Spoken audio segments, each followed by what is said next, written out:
लीजिए सुनिए रोहतास बिहार के प्रियांशु पांडे की लिखी कहानी चैतिया, मेरी यानी समीर गोस्वामी की आवाज में। रोज की तरह आज भी चैतिया के बर्तनों की धून से ही सबकी आंख खुली।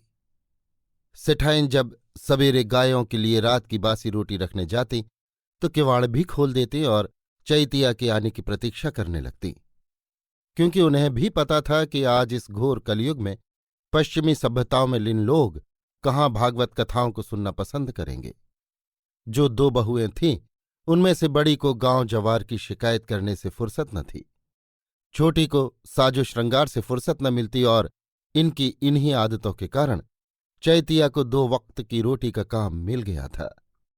सेठ जी कभी भूले भटके सेठाइन के अड़ जाने पर उन कथाओं को सुन लेते थे जो रोज सवेरे सेठानी पढ़कर कंठस्थ करती, पर अब तो वो भी स्वर्ग सिधार चुके थे। परंतु चैतिया तो थी। अपनी उत्सुकता भरे स्वर में सेठाइन ने बुलाया, जल्दी आ रे चैतिया, आज देवी योग माया ने देवती के 7वें गर्भ का संकर्षण करके रोहिणी के गर्भ में पहुंचा दिया है, और ये प्रसाद भी ले ले। ये सुनकर चैतिया को भी वही उत्सुकता हुई जो एक किशोरी को कहानी सुनने के लिए होनी चाहिए, परंतु उसके मुख पर एक चिंता की छवि झलक रही थी जो कदाचित देवी योग माया की ही कृपा थी। उम्र का तजुर्बा कहे या कुछ और, सेठानी को ये चिंता दिख रही थी। चैतिया ने तसले में रखे पानी में हाथ खंगाला और साड़ी के एक किनारे से पहुंचते हुए सेठाइन के आगे अपना हाथ पसार दिया। क्या बात है चैतिया, नैना काहे को झुकाए है? कुछ नहीं चाची, तनिक मन ठीक नहीं है। नयनों में प्राकृतिक काजल लिए जो उसके रात को चिंतावश न सोने का परिणाम था, अपनी पतली अधरों से चैतिया ने कहा, बोलना रे छौड़ी, हमसे भी छिपाएगी क्या? चाची कहती हैं, और चाची तो माई जैसी हैं। सेठाइन ने चैतिया से कहा। सेठाइन के स्वर में उसके लिए अघन प्रेम सुनाई दे रहा था, क्योंकि वो उनकी एकमात्र श्रोता जो थी। चैतिया चाची के मीठे स्वर से प्रभावित होकर बोल पड़ी, अब देखो ना चाची, परसों बाबू अपने गांव गए थे लड़की देखने के लिए, हमरे लिए। दान दहेज सब पक्का हो गया था, लेकिन इतना कहकर चैतिया रुक गई। लेकिन का कुछ परेशानी हुई? सेठाइन ने कहा। हाँ, कल बाबू ने हमको और छोटके को कल से पैठाने के लिए मिश्राइन के यहां भेजा था, उनकी लड़की का ब्याह जो है। चैतिया बोली। हाँ तो? सेठाइन ने उत्सुकतापूर्वक पूछा। हम जा ही रहे थे कि उस मनहूस से लड़के ने हमें देख लिया, और फिर बाबू के पास खबर पहुंची कि अब ब्याह नहीं होगा, लड़की का रंग फीका है। आपको तो पता ही है कि हम चैत में जन्मे हैं, और ऐसा जन्मे कि माई का मुंह न देख सके। इतना कहकर चैतिया पास के रखे ओखली में पीठ सटा के बैठ गई।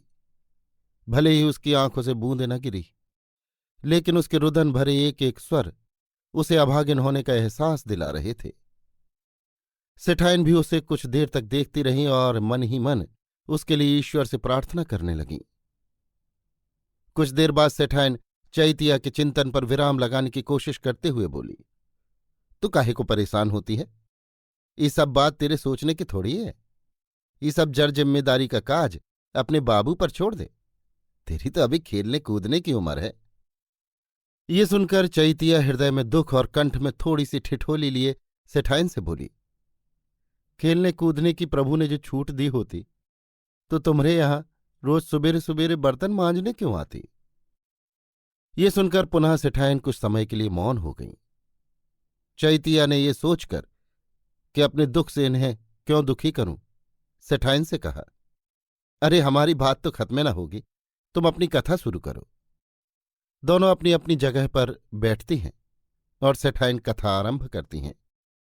श्री विष्णु के आदेश पर देवी योग माया देवती के 7वें गर्भ का संकर्षण करके रोहिणी के गर्भ में पहुंचा देती है।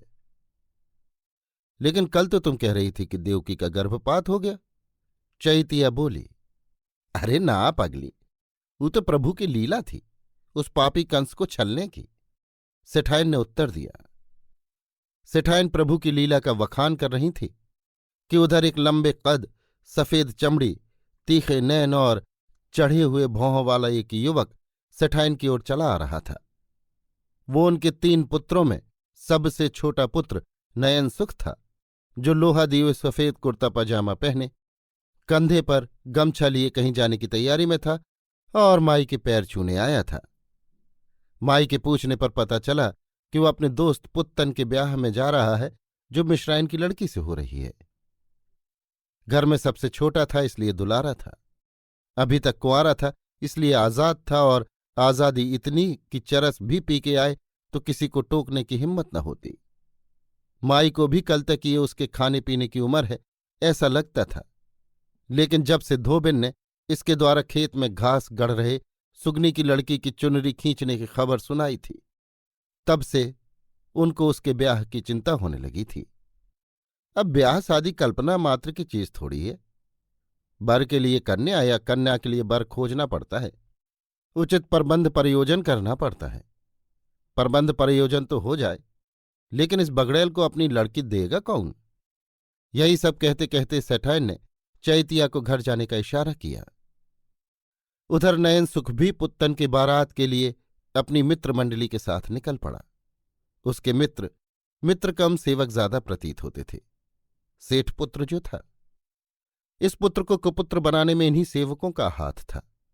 वो भी क्या करते, अपनी नशे की आदत से मजबूर थे, सो कभी उसके धन धान्य की तो कभी उसकी सुंदरता की तारीफ करते, और वो भी गदगद होकर ऐसे रुपए लुटाता जैसे बंदरों को चने लुटा रहा हो। उनका स्वामी जो ठहरा, भले ही संबोधन मित्र का था। मार्ग में चलते चलते नयनसुख उनके साथ 4-5 चिलम फूंक चुका था, लेकिन उसे जो तृप्ति मद्यपान में मिलती थी वो धूम्रपान में कहाँ मिलती। सो स्वामी और सेवकगण एक ठेके पर उतरे, जहां पहले से ही उपस्थित कुछ लोगों को वहां की मधुबालाएं अपने यौवन से रिझा रही थीं। भले ही नयनसुख बहुत बड़ा नशेड़ी था, किंतु अभी तक कभी भी ऐसा दृश्य नहीं देखा था। वहां नृत्य प्रस्तुत कर रही बालाओं में से एक पर सेवकों के स्वामी का हृदय आ गया। उस मधुबाला का नाम चंदा था। उसे देख ऐसा प्रतीत होता जैसे भगवान विष्णु स्वयं मोहिनी का रूप धरे प्रकट हो गए हों। अंतर मात्र इतना था कि जहां प्रभु ने देवलोक पहुंचे असुरों को मोहित किया था, वहां चंदा मृत्युलोक पहुंचे असुरों को मोहित करती। कहते हैं कि मद्य शरीर की चंचलता को शांत करती है, पर मन की चंचलता का क्या? अब मन की चंचलता तो वासना जगेगी ही, और वासना चाहे जैसी हो विवशता तो पैदा करेगी ही। सो विवश मन को लिए नयनसुख उस युवती के निकट गया। अब जिस युवती ने देह व्यापार को अपना धर्म बना लिया हो, उसके लिए ये क्षण किसी चरम सुख के क्षण से कम न था कि कोई नयनसुख जैसा सुंदर युवक उसके समीप आए। उन दोनों में बातें हुई और उस रात को वो अपने मित्र के ब्याह में न जा सका। सुबह जब गांव में पुत्तन की बारात लौटी तो चारों तरफ नयनसुख की कुकथाएं ही सुनाई दे रही थीं, और वो भी उन्हीं के माध्यम से जिन्हें वो अपना मित्र समझता था। हालांकि वो ऐसा अक्सर किया करते थे, पर जब नयनसुख पूछता तो सेवकों की भांति चापलूसी शुरू कर देते। जब ये बातें सेठाइन को पता चली तो वो अपनी छाती पीट पीट कर रोने लगी और कहने लगी, ई कौन कपूत हम जन्म दिए हैं प्रभु? ई कुलदागा को हमरे कोख में काहे दिए? जनते मार काहे न दिए? चैतिया वहां उपस्थित थी और ये सब देख सुन रही थी। जब अपने चाची का दुख उससे देखा नहीं गया तो उनके निकट बैठी और कहने लगी, काहे रोती हो चाची? गांव वाले तो ऐसे ही कुछ कहते रहते हैं। अगर ऐसा भी है तो परेशान मत हो, समय पर सब ठीक हो जाएगा। ये सब सुनकर धोबिन भी अपनी कथा बाँचने घर में प्रवेश कर गई और भीतर आते ही बोली, ऐसे ठाइन ये सब हम का सुन रहे हैं? अगर ऐसा है तो छोटे सेठ को कौन अपनी लड़की देगा? यही तो चिंता की बात है। कौन देगा अपनी लड़की? सेठाइन रोती हुई बोली, परेशान मत हो चाची, ये तो ऐसे ही बोलती रहती है।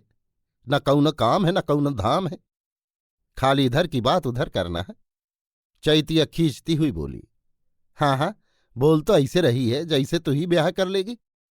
धोबिन मुंह ऐंठते हुए बोली। भले ही धोबिन ने ये बात कटाक्ष में कही थी, लेकिन फिर भी ये बात सेठाइन को भा गई। सेठाइन ने बिना एक क्षण की देरी किए हुए चट चैतिया से पूछ दिया, क्यों री चैतिया, करेगी ब्याह? ये सुनकर चैतिया के साथ धोबिन भी चौंक गई और बोली, हे भगवान, ये का कह रही हैं सेठाइन?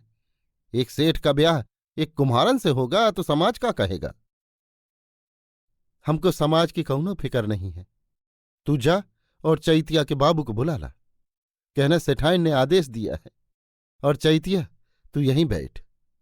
सेठाइन ने दोनों को आदेश दिया। ये सुनकर चैतिया के हृदय में प्रसन्नता की फुहार जरूर फूटी, परंतु उसने इसे अपने मुख पर प्रकट नहीं किया और मन ही मन धोबिन को धन्यवाद देने लगी। मन ही मन ये भी सोचती रही कि मुझ अभागिन के भी भाग्योदय होने वाले हैं। ये जरूर कुछ एक दिन भागवत सुनने का ही परिणाम है। ऐसे विचार चैतिया के मन में चल ही रहे थे कि धोबिन उसके बाबू प्रसाद कुमार को लिए चली आई। आओ प्रसाद, आओ बैठो। सेठाइन बोली। का आदेश है मालकिन? हाथ जोड़ते हुए प्रसाद बोला।